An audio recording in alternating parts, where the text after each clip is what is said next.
অতএব এত দুশ্চিন্তার কিছু নাই, জীবনকে নিয়ে এত দুশ্চিন্তার কিছু নাই। জীবনটাকে কোরআন সুন্নাহর আলোকে এনজয় করেন। কোরআন সুন্নাহকে দিয়ে জীবনকে এনজয় করা যায়। কোরআন এবং সুন্নাহর আনুগত্যের মধ্য দিয়ে আপনি জীবনকে উপভোগ করেন, টেনশন করার দরকার নেই। মনে রাখবেন, আল্লাহ যদি আপনার সাথে থাকেন এবং আল্লাহ যদি আপনাকে কবুল করেন, পৃথিবীর কোনো শক্তি নাই আপনাকে টলাবে। পৃথিবীর কোনো শক্তি নাই, পৃথিবীর সমস্ত শক্তি একত্রিত হয়ে আপনার চুল বাঁকা করতে পারবে না, যদি আল্লাহ আপনার সাথে থাকে। আর যদি আল্লাহ আপনার সাথে না থাকে, আইওয়াস শোডাউন দিয়ে কোনো লাভ হবে না, কেউ আপনাকে বাঁচাতে পারবে।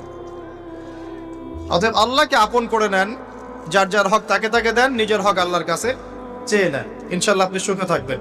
এর আগে আল্লাহ পাক একা ছিলেন, আর কিচ্ছু ছিল না। হুয়াল আউয়াল ওয়াল আখির ওয়াজ যাহির ওয়াল বাতিন ওয়া হুয়া বিকুল্লি শাইইন আলিম, সূরা হাদীদ। আল্লাহ পাক একা ছিলেন, কোনো কিছু